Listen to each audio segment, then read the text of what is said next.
afternoons at 5:45 on KSJE.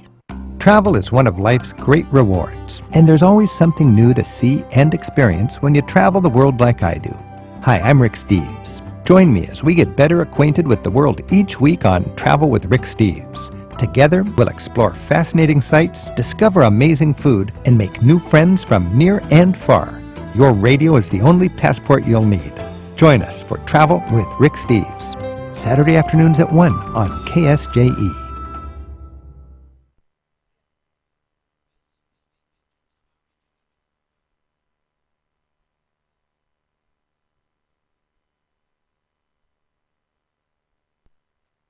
KSJE is supported by the Farmington Civic Center, bringing a full slate of entertainment to Farmington and San Juan County. The Story Goes On, Friday, February 25th at 7:30 p.m. The Farmington Civic Center, 200 West Arrington in downtown Farmington.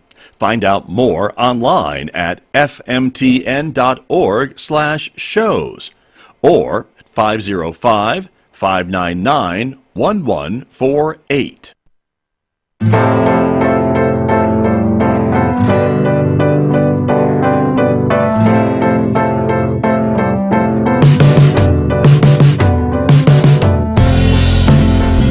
Good morning, everyone. I'm Megan Cullop, along here with Scott Michlin. Good morning, Megan Cullop. Hi. Good to have you back. Good to have you back. We missed you last week. I know. You were out doing Megan Cullop things. I was. Yeah. Presenting things. Presenting, yeah. I know you can't believe that somebody would ask me to present anything, but I do believe that. I'm surprised I get you when I get you because you're probably in such high demand. Well, that's very kind. How about that? But anyway, you are back. Yes. And we are back for Solutions from the Street this week. Yes, we are. How about that?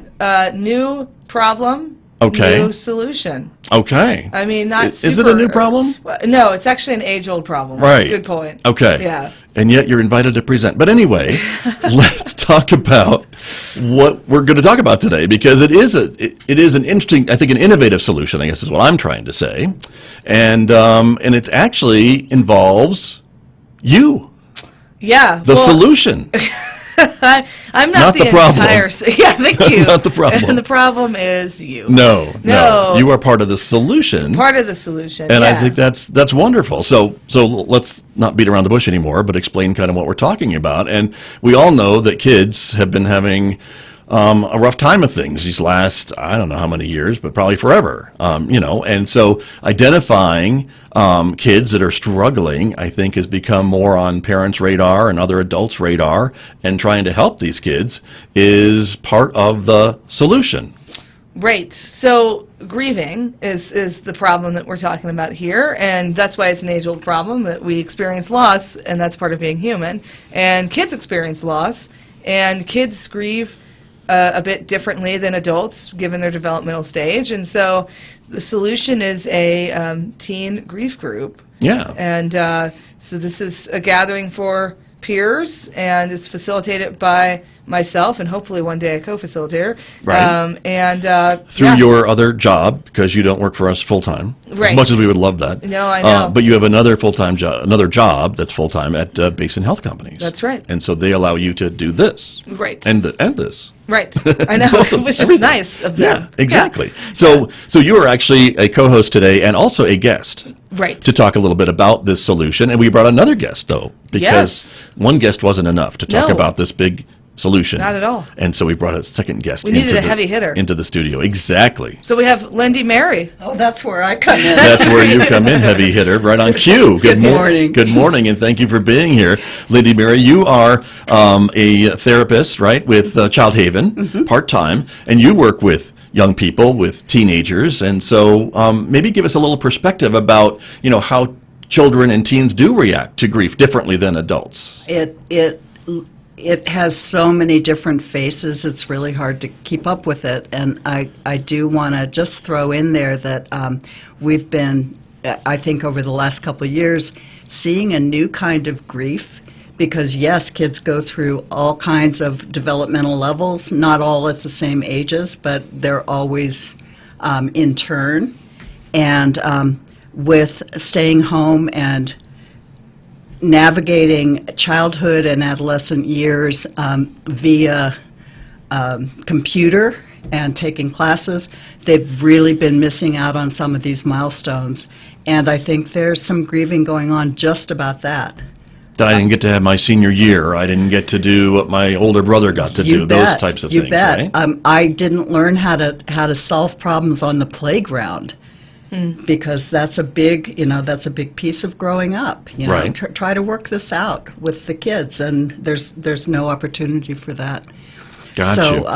yeah. And of course, that's pandemic related. And I would think too that maybe losing friends or friends' parents or relatives to COVID, or seeing them get very sick, or whatever, just more than usual over the past 2 years. That must add to it too, doesn't it? Yes, I'm sure it does. And my day job at Child Haven is pretty much working with trauma and some very severe cases of trauma with kids from about 3 or 4 as soon as they're verbal through 18 in this facility. Sure. It's really been heartbreaking because we work with pretty complex trauma. A lot of it is the kids grow up isolated, some of the kids on the reservations, and just really not in the mainstream by choice or by drawing the luck. Right. Part of it's culture, though, too, isn't it? In some cases. Of course it is. There are cultural pieces where children don't even talk about death. Right. In some indigenous cultures. And so it's really difficult for a clinician to kind of eke this out and say, how can we allow the grieving process. It's very important not to truncate it or just cut it off and say you've had your 2 weeks. It just doesn't work that way. We're Right. human beings. Right. We For take anybody. as long Well, as we need. no matter if you're a kid or an adult, I suppose, right? Oh, you bet. Yeah. You bet. And so I just want to be clear, trauma and grief are similar yet different? Thank you. There's a good delineation. Grief is a normal part of life. We grieve every little change in our lives, to some degree or another. Right. Even graduating from kindergarten, there's a little bit of grief involved. And it's really, a child is lucky if the adults in his or her life, note that and say, yeah, you're probably going to have some new friends next year, et cetera. Any milestone is a grieving. A wedding is a grieving of the single life. It goes on and on. Right. But some events cause what we call traumatic grief, and that is a much deeper, harder to share and deal with grief. Usually people don't even know that that's what's going on. With adolescents in particular, often it looks like behavior problems. It looks like substance abuse. It looks like rampant sexuality, whatever coping mechanism. We still call them kids. They're kind of in that netherland between kid and grown-up, but they're not adults, and Right. they really need they really need some kind of parameters, but it's very tricky because we don't want them to be held back from the developmental stage and growth that they need to go through to be good choice-making adults. Right. Well, and they're becoming adults, and so they're getting more responsibilities and making more decisions, but they're not full-fledged adults yet, and so that's that kind of murky gray area, I suppose, that they're dealing with. Right. And they're dealing with it, or trying to.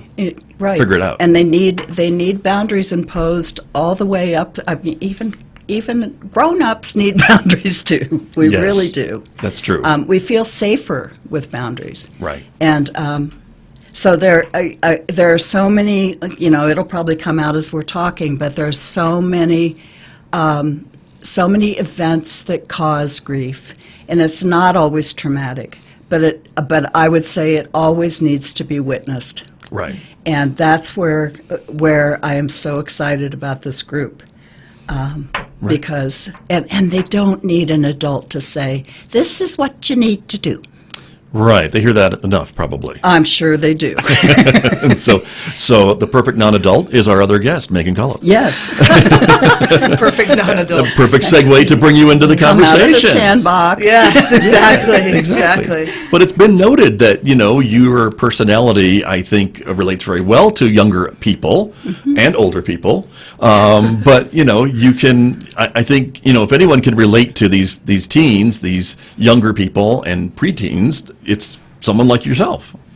Sure. So, the way it looks is we tell the story. So kids are encouraged to share as much as they feel comfortable sharing as far as it pertains to the loss. And we kind of just let that come out because, to Lindy's point, witnessing is a key part of the grieving process. So we don't want somebody holding the story back without any sort of witnessing going on. With teens, I run an adult group. With teens, it's a little different because we do a lot more hands-on stuff. So they might draw something, or we might have more back and forth between peers. And whereas with adults, we're following a set curriculum. Teens, it's adapted because I think they need something that's not just, like you said, didactic, or not just about the learning, but more about them expressing themselves. And it's tricky because not every kid wants to really talk. You have a lot of quiet kids, and that's why bringing in stuff like drawing and things Sure. like that tend to work. Right. So- And so this just got started, Yes. this program, right? So we've only met twice. Twice. Okay. And so you are planning to meet on Tuesdays, 4 p.m., in kind of near downtown Farmington. That's at the Unitarian Universalist Fellowship there at North Orchard, 219 North Orchard. And so you've met twice so far. This is a weekly thing, right? You're planning to do this weekly. Right. And so how's it going so far? We could stand to have a few more kids. All right. The groups, when they start, it's hard to get traction. It's hard to get kids involved. We kind of had to pound the pavement and figure out different ways to get the word out. And so, every counselor in the from Farmington High School to the middle schools has the flyer, knows what's happening. Good. So they've referred some kids our way. Child Haven has the flyer.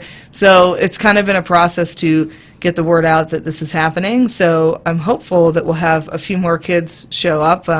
You don't want too many kids, but you want a big enough group that no kid feels singled out and feels awkward about it. Right. So if I'm a parent, a relative, a friend of a teen who may need this type of thing, what's the best advice to how I can maybe talk to a kid to maybe join this group or come to this group and see how it goes?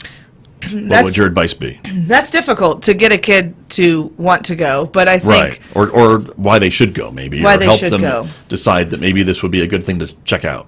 Usually I just describe it as a place that's your own. So this is an hour where you can come, and it's your own hour, and you can share whatever you want to share or don't want to share, but you get an hour away from everything else to deal with hard stuff that's going on. It's a space to deal with hard stuff, and if you present it as a special hour to do that, sometimes teens are a little more receptive of that. Gotcha. Yeah. Good. And this is for teens. I think I said preteens before, and that may not be accurate. So I just want to be clear of who we're inviting to join here. Right. Some preteens, I would say middle and high school. Okay. Is acceptable. Yeah. Okay. I just want to be clear. I don't Right. want folks showing up and feeling uncomfortable. Right. So, Right. so that's important. And of course, I know they can always reach out to you ahead of time with questions or thoughts about, is this right for my teen, my child, and this is what they've been through, or whatever the case may be, I suppose, too, right? Right. Yeah, and it is an expansive. We have abandonment issues. One parent has left, and that's certainly a type of grief. Sure. Of course, we have death, but we also have divorce. So, it's more expansive than just a deceased parent or something like that. It could be Right. a sibling or anything like that. And I want to show your contact information, and we'll show it again at the end of the program, everybody. But mcullop@basin.health is the email address, right? So And then you're taking SMS. Well, Look at you because we with the handed it out kids. directly to teens, and Yeah, so it's like right. they're going to want to text, not phone call. Exactly. So yeah. there's the text number there. For the radio audience, I'll read it out now at 210-867-0934. Right, and so that's Now for watch your questions phone blow and up. stuff. Let's watch your phone blow up right now. Yeah, there it goes. So and then you can just show up too. So you don't even have to tell me you're coming, but if you have questions, reach out. Right. Now, from what Lindy was mentioning, I wanted to bring in kind of this whole idea of trauma and some of the things that she deals with at Child Haven, and some of these kids that are in these really awful situations of no fault of their own, and now they're dealing with big adult-sized issues. I mean, this is a big deal for a kid to try to understand what's happening, first of all, and then deal with it, secondly, right?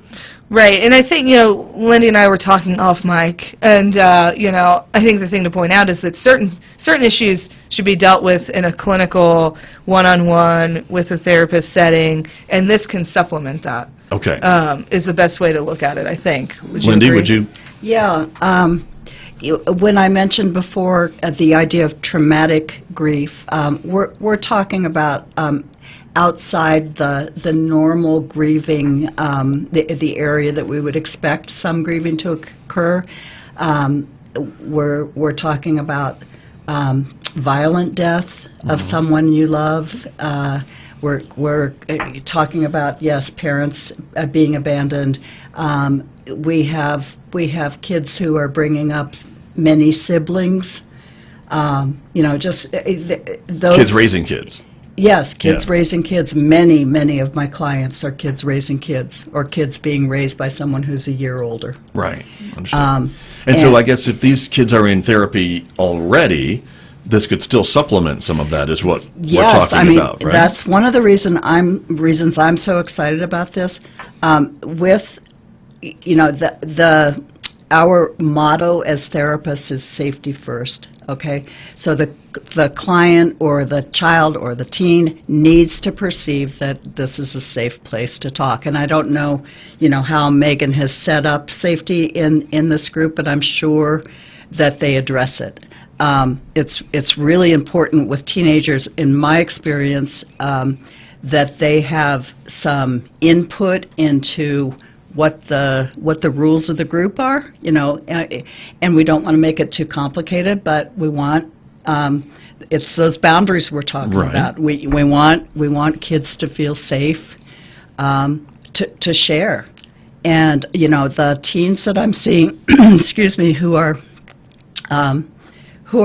isolated geographically. Actually, in the town people too, the town teens.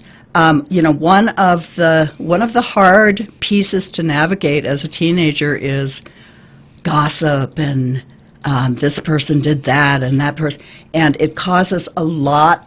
Talk about grieving. It causes a lot of grief when someone you perceived as a friend goes off and tells a whole nother group your stuff, your business. So I think having a well-structured but open group is one way to really let the kids install their own safety. Right. I made the rules, so I'm going to stick to it. And I'm sure that as a facilitator, Megan makes room for that. Let's ask her. Yeah. Yes. Do you make room for that? Is she? Short answer is yes. Right. Yeah, sure. I mean, confidentiality is the first thing that we point out, and that has to do with safety, and that we don't try to offer advice to one another necessarily. That's another important thing, is teens don't always want to share and have somebody else try to tell them advice. That's not Sure. why we're here. We're here to support, not to advise.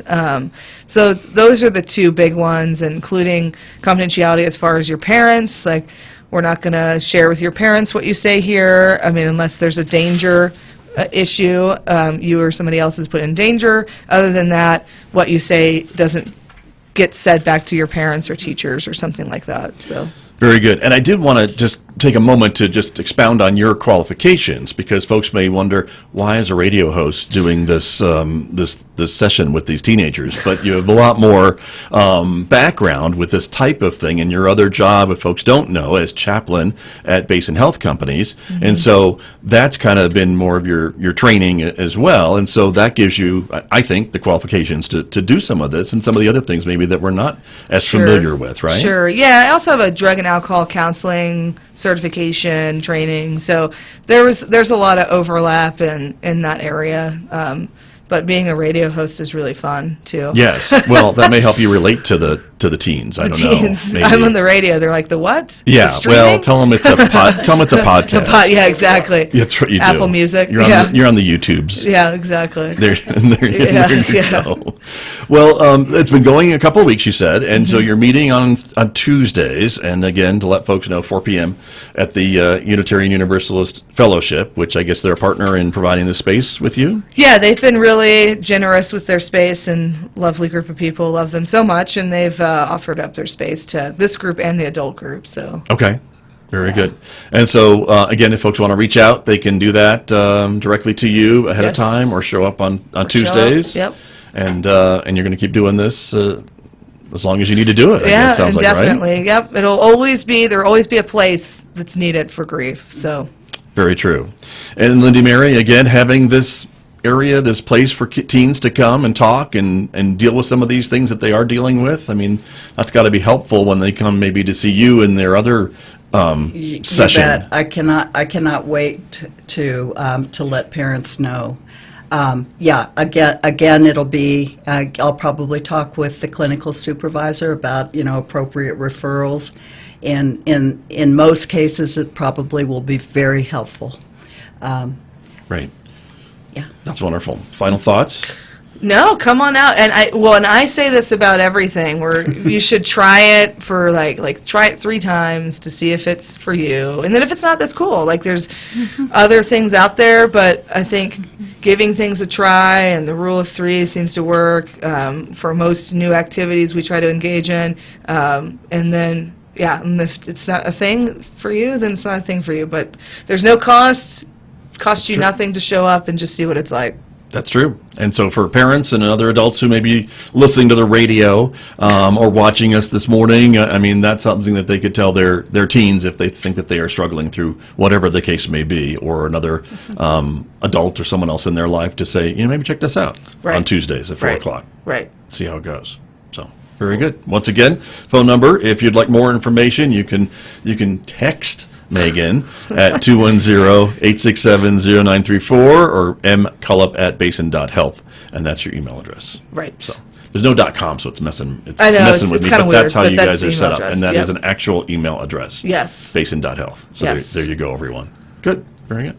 Lindy Mary, thank you for coming in this morning. We really Thank you appreciate for having me. your insights. It's been really a lot of fun. Thank you very, very much. Megan, thank you for wearing both hats today. Yeah. As a co-host and also guest. Yes. Super fun. And this great, I think, solution, to this problem that we do have in the community, for sure. So Yes. I think it's really needed. So thank you for bringing it to our attention and Yes. sharing it with the audiences today. Absolutely.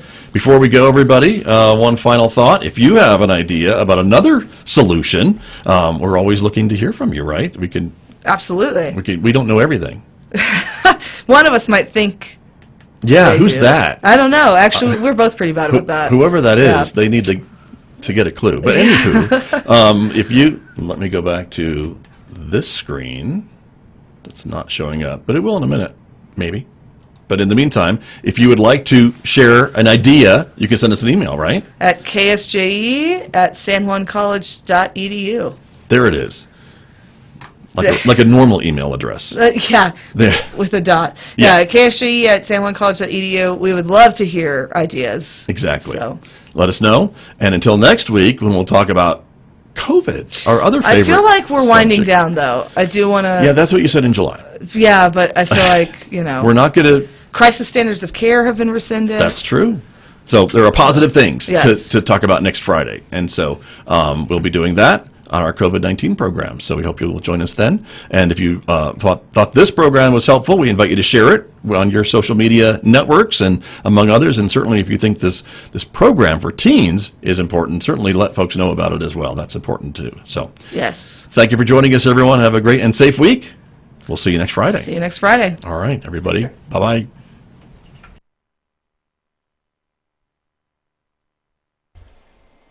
KSJE is supported by San Juan Regional Medical Center, a community-owned and operated hospital. Here for you when you need us. From emergency care to routine checkups and screenings, caregivers are here and ready to provide the safe, high-quality care you need close to home. Online at sanjuanregional.com with the latest health information and resources to help you live life better here. KSJE and San Juan College present the Student Success Coaching Tip of the Week.